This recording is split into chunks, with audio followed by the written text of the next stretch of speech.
In 1971, a helicopter carrying 6 men lifted off and was never a U.S. Army Huey.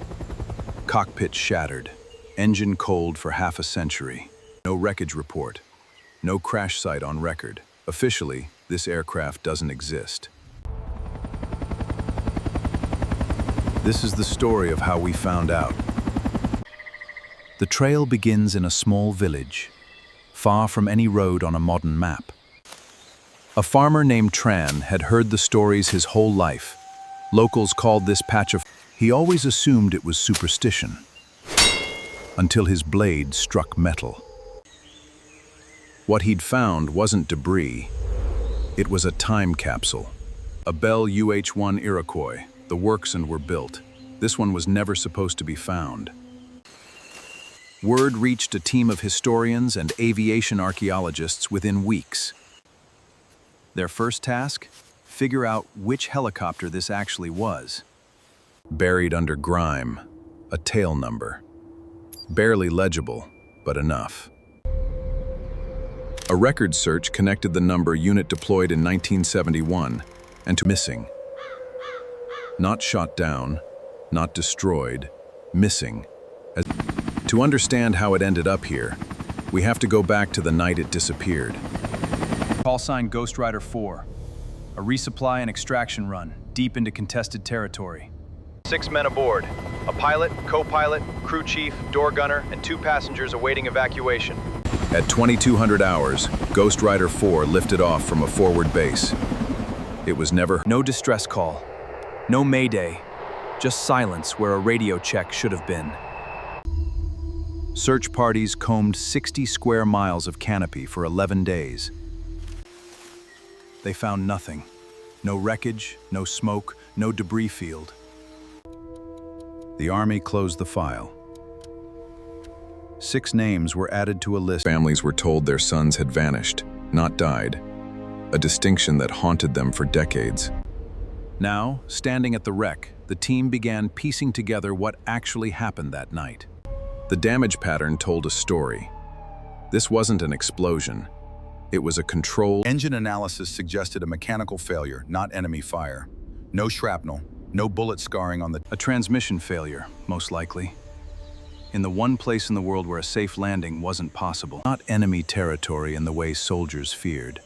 Just an ocean of trees with nowhere to fall. Ghost Rider 4 didn't vanish. It simply fell somewhere no one thought to look. 53 years of monsoon season had reclaimed nearly everything metal could not. Roots had grown straight through the troop compartment, as if the forest itself had moved in. A working snapshot of a single, ordinary night in 1971. And then, half buried beneath the pilot's seat, something that changed everything. A dog tag. Corroded, but the stamped letters still readable. And then, half buried beneath the pilot's seat, something that changed everything. For the first time in over half a century, Ghost Rider 4, a man whose family had waited 53 years for exactly this moment. Over the following days, more fragments emerged. A compass, a buckle, a wristwatch. Stopped at 10:47 p.m. Almost... For the historians on site, this was no longer just an aircraft. It was... The jungle hadn't hidden Ghost Rider 4 out of malice. It had simply done what jungles do, grown. Formal recovery protocols were launched, in coordination with military heritage agencies. Every fragment would be cataloged. Every possible answer, no matter how small, mattered to... Because somewhere, 5 more families were still waiting for their own dog tag to surface. According to military archivists, this discovery is one of only a handful of Vietnam-era... More than 1,500 American service members from that war remain unaccounted for to this day.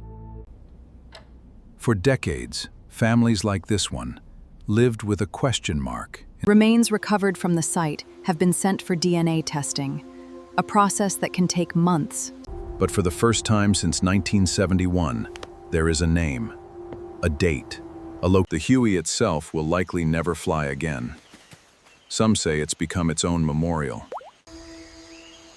A monument the jungle built, without meaning to.